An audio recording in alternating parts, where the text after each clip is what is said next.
What's up, YouTube world? Welcome back. I'm your host, Andy.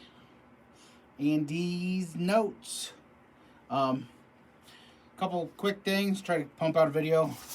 Um, Check this out. PMG. This is a rare occasion, and I have a super dull knife. It seems like. Anywho, that's how they come. Little note in here letting you know that, PMG is no longer taking P.O. Box shipments. Yeah, got it. Here's my submission form. So this is a reholder because I had a dealer reach out to me with this note, and he was like, yeah, it's like 10 grand plus. And I'm like, 10 grand plus? He's like, yeah, it's a rare note. So I'm going to show you the note. And the reason why it was a reholder was up here, PMG called this an 1862 $5 demand note, which I believe is Friedberg 1. And that was what he was using to price the note. And I explained to him that it was misholdered, and it was actually just a 1907 Friedberg 91, which is a legal tender. And he's like, holy crap, you're right. It's a red seal. It's not a, I'm like, yeah, demand note in VF25 is a $10,000 plus note, especially problem free. So reholders are free. You send it back. So there are instances out there where there's some things like that. So always make sure this matches this and you agree with this. That's my my tip of the day. So the other order is actual grades. Oh my gosh, actual grades from PMG. They're cut. Somebody over there is like, what? PMG, not PCGS? I know. I send them an order every once in a blue moon. I like my people at PCGS much better. First up, 1934 500 and VF35. They say minor repairs. I have looked at this note a gazillion times. Cannot find anything that would dictate minor repairs. So, and it's super nice for the grade, but I'm gonna assume they're in the margin somewhere because I can't detect them anywhere. Maybe it's some Nancy level work. Who knows? But I've had it graded twice now, 2 different services, both come back minor repair. Guys, it is what it is. 1896 $5 educational PMG grades, fine 15 net, and this one has been repaired. It's an obvious repair. You can see a little bit of the reconstruction of the paper here, it up in here, and a little bit through here, but it still has good eye appeal. The obverse is obviously much nicer, and the repair work is much more obvious on the reverse, but still great looking note. It'll make a collector very happy. Next up, another 1896 fine 15 educational. This one is, however, problem free. Just a circulated example.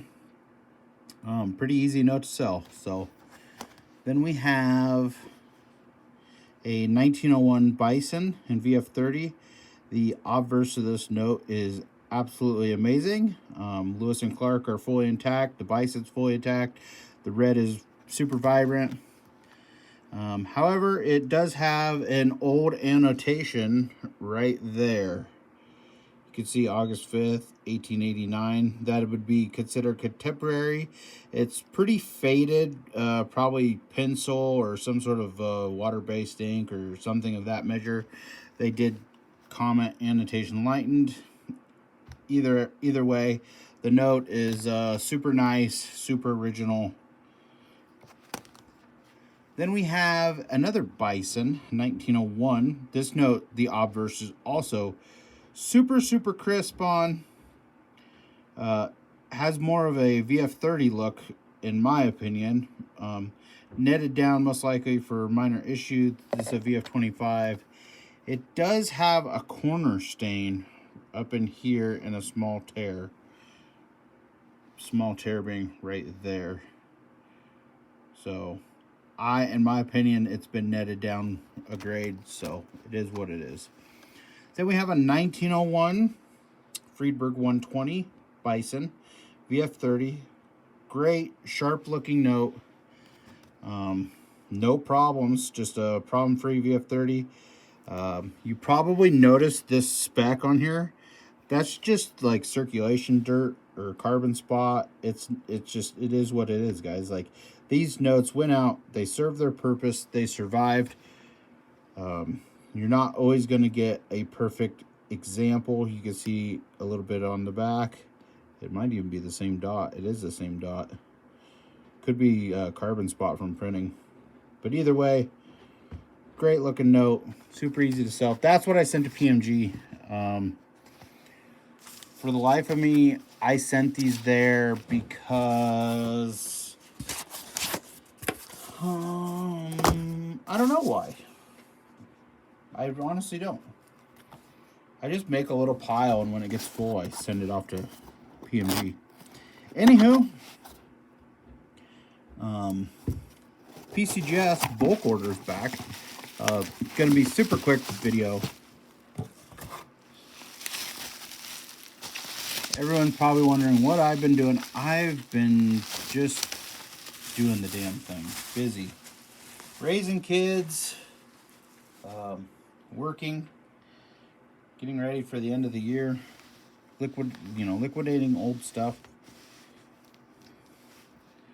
Right off the bat, 63 details. I'm going to say ink burn. Yep, ink erosion.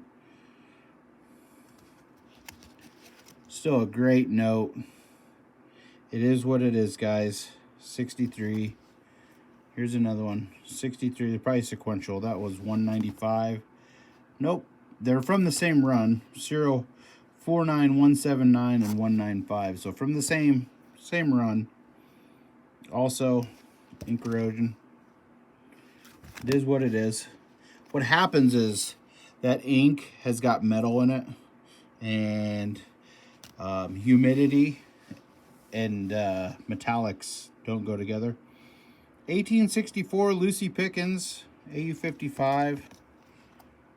They call it a little bit of water damage. That seems, I don't understand that, I guess. Maybe because of the rippling. Okay. Got it. T71 and VF35. Minor paper toned. I think most of them are. It's just a storage. How the notes were stored. T62 AU58. Minor stained. That little thing there is my guess. AU55, I already know it's going to be paper toned or ink erosion or... Oh, no comment. I mean, you got all of this down here, just toning and ink erosion. And they chose to call... Yeah, never mind. Moving on. T62, VF35, one of my favorite notes. Pink paper. Most of the time, this note, for some reason, has rust, tape, edge splits really bad. Part of that's just the paper. T60 and AU53, really, really tough series to find high-grade notes on. Here's a T60 and Unk 64. That's a rarity there. It's a note you rarely see in uncirculated, especially with the bright white paper.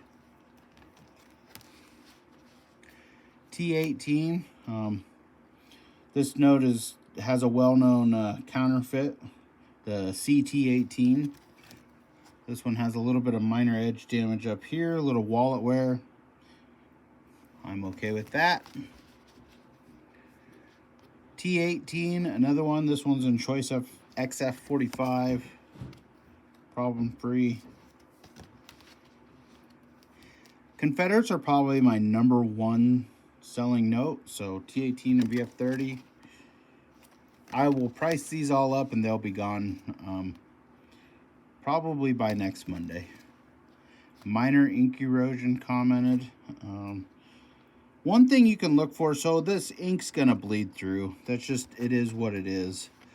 But for that, for back-to-back notes, and to say one's worse than the other and one gets a comment and the other one doesn't, kind of I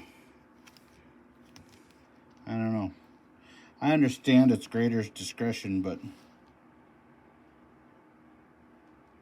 they're from the same run too. This is 09 and that's 11. Seems a bit silly. T68, a little bit of cutting error here. A lot of these were hand cut, so that's something you see. VF30, just problem free. You're gonna see a lot of T68s. Here's one AU53. UNC 62. Here's a super tough issue, T29.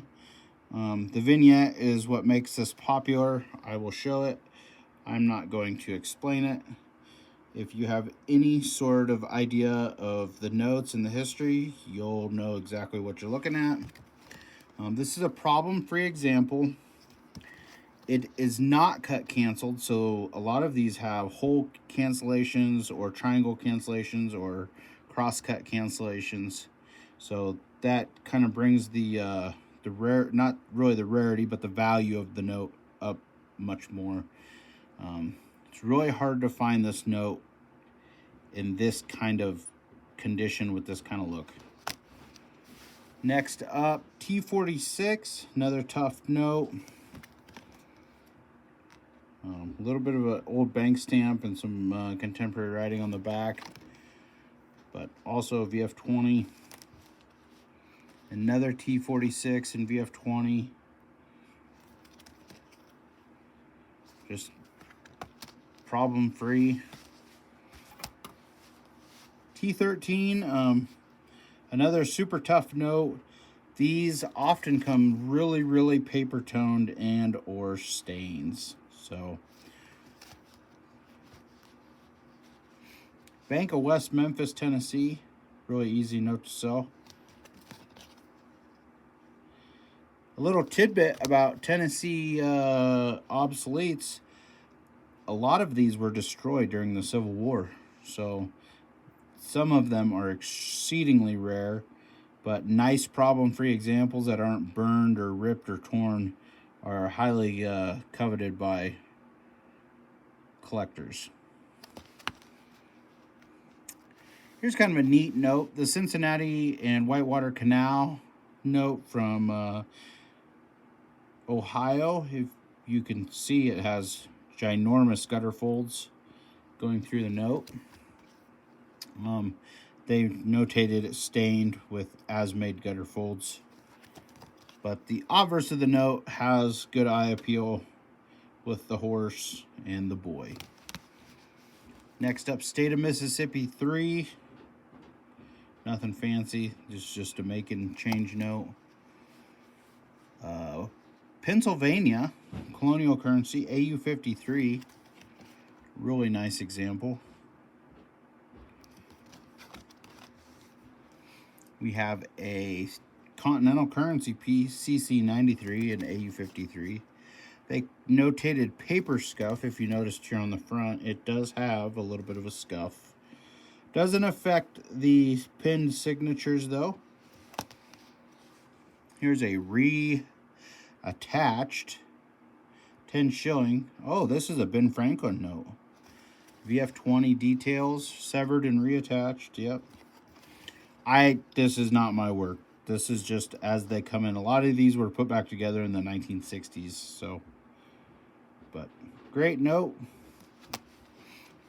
a Republic of Texas 10, VF25 details, adhesive residue. That's because of the repaired cancellations. One of I think this green, and as I was gonna say, one of the most eye-appealing greens you'll see on a note ever is the Virginia Treasury green. I swear, they notated light stains. I swear this is the same green they ended up using for legal tenders, the greenbacks. And an AU58, light stains down here on the bottom. Yep. There's a little run of these, all in unk. Some more staining over here. This is just paper storage, guys.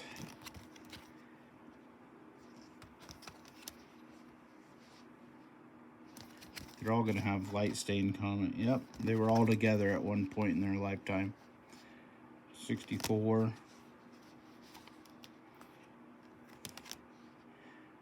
Here's a pretty fun one. This is an actual misaligned overprint. You can see the 1 and the 1. AU55. They call it previously mounted. There is a little bit of glue residue down here, but still very cool. Little variety. Mississippi 2, AU55, going to be paper toned. They're almost all brown bag looking. State of South Carolina revenue bond script, very common note. There's sheets of these out there. Just, it is what it is. It's from 1873, 1872. Bank of Hamburg, South Carolina. Really good looking orange. Just problem free. I had to think for a minute where I got all these notes. They came out of a little deal that I bought quite some time ago. Another paper toned, state of Georgia. Here's a Bank of Whitfield, Georgia.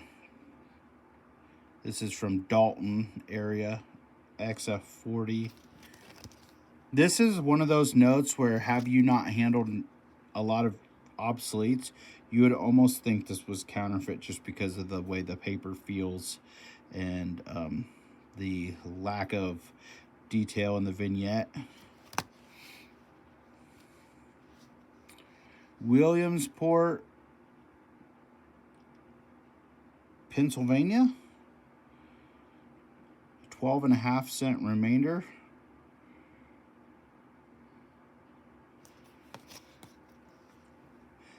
It's pretty obvious this note has issues. Major issues. Here we go. State of Florida, Treasury note. Tallahassee, VF30. Really good looking bold overprint on this note. A lot of great eye appeal. Bank of Washtenaw, Michigan, Ann Arbor. There's some remainders out there on this note. Also another note that's a little bit tougher to find and problem-free and issued. Bank of Clarendon in Fayetteville, North Carolina. Really good looking vignette. This is a $5 denom. Has a $5 protector on the back and the front. Here's the Bank of Fayetteville 10. George Washington on it. Little bit of pinholes and rust up here. State Bank of North Carolina, Raleigh, Unk 64. The ever so popular Cotton Pledge from Jackson, Mississippi, $1.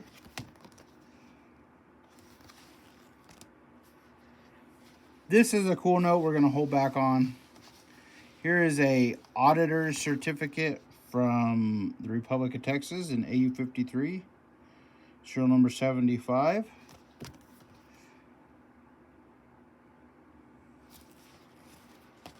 And then Montenegro, Royal Government, Choice AU-58. Impossible to sell raw, will sell instantly in a holder. A lot of these notes are AU. They just have little minor ticky stains on them. You have to remember 1914, World War I. It's amazing that it made it this far. So this note sat on my desk for like 2 years. And it's in German and it's in English. But at the bottom left it says Fort Smith, Arkansas, 1869. This is a donation receipt to a German athletic club that I believe was located on the actual fort of Fort Smith, Arkansas. So you have kind of a crossover there. There was a lot of German immigrants that came into that area. So you basically have the amount and the name. Looks like Jacob Baer, B-A-E-R, August 12th, 1869. So, pretty cool note. I don't know what to do with it. It's just something unique. You don't see a lot of crossover pieces in the United States where they're written in German and in English. So, I have a customer in mind who is from that neck of the woods who collects. He's actually the one that told me that about the German heritage of Fort Smith. So cool note. That's everything we got today. I should have another order back in like a couple days. So with that being said, you know, maybe you'll get another video out of me. Nice little group of Confederates. They'll sell real quick like. But hope all's well. Like, subscribe, share the video, comment if you need to. I haven't read comments in a while, so I'm a little bit behind on that. Boy, that's it. If you're doing shows, shows that are coming up, St. Louis has a show coming up. I believe the Indiana State show is coming up, or over, one of the two. Not 100% on that one. But December, there's usually not a lot of shows out. I believe this weekend is maybe the Iowa show in Des Moines. So you can check that out. But